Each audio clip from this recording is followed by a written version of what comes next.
প্রথমে শিক্ষামন্ত্রীকে ঘিরে বিক্ষোভ, তারপর তার গাড়ির ধাক্কায় এক ছাত্রের গুরুতর জখম হওয়া।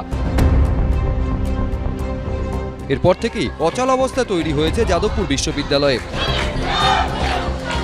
এই পরিস্থিতিতে আলোচনায় বসার জন্য অন্তর্বর্তী উপাচার্য ভাস্কর গুপ্তকে বুধবার বিকেল 4টে পর্যন্ত ডেডলাইন বেঁধে দেন আন্দোলনকারী পড়ুয়ারা, কিন্তু তার আগেই হাসপাতালে ভর্তি হয়ে গেলেন তিনি।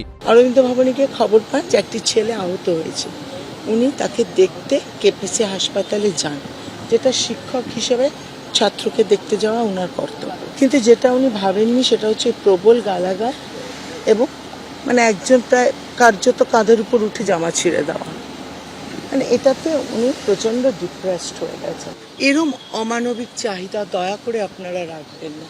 একটা অসুস্থ মানুষকে টানতে টানতে নিয়ে যাবে, এটা মনুষ্যত্ব নয়। শনিবারের ঘটনার পর থেকেই আর বিশ্ববিদ্যালয়ে আসেননি অন্তর্বর্তী উপাচার্য ভাস্কর গুপ্ত। জানান তিনি অসুস্থ। এরই মধ্যে উপাচার্যের ভূমিকায় অসন্তোষ প্রকাশ করে তাকে বিশ্ববিদ্যালয়ে এসে বৈঠকে বসার আহ্বান জানান পড়ুয়ারা। এরপরই বুধবার সকালে তিনি আরএন-টেগর হাসপাতালে ভর্তি হন।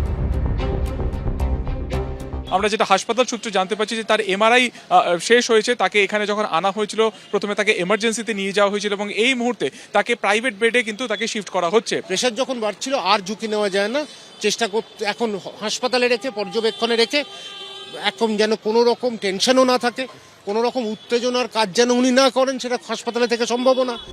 পড়ুয়া জখম, বিশ্ববিদ্যালয় অশান্ত। এই পরিস্থিতিতে উপাচার্যের ভূমিকায় হতবাক পড়ুয়ারা।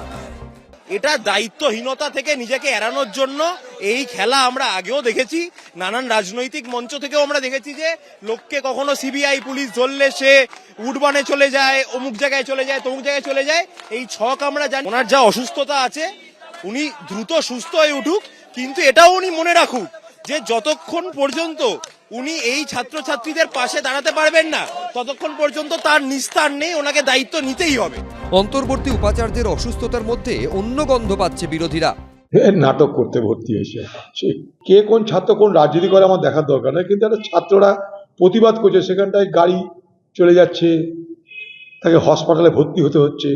এটা কখনো মেনে নেওয়া যায় না। সেটার সঙ্গে নাটক করতে গিয়ে উপাচার্যকে ভর্তি করে দেওয়া হচ্ছে যাতে কেসটা জোরালো হয়। বুধবার বিকেলে অন্তর্বর্তী উপাচার্যকে হাসপাতালে দেখতে যান শিক্ষামন্ত্রী ব্রাত্য বসু। ডাক্তার আমাকে নিজেই বললেন একটু আগে যে ওনার কোনো রকম মানসিক চাপ ওনার নেওয়া যাবে না, এমনি একটা ওনার স্ট্রোক হয়ে গেছে, হার্টের অবস্থা ভালো না। সেই জায়গায় আমার মনে হয় আমি সব পক্ষকে অনুরোধ করব মাননীয় উপাচার্য ভাস্কর গুপ্তর জীবনের দিকে তাকিয়ে একটু মানবিক ব্যবহার যেন তার সঙ্গে করা হয়।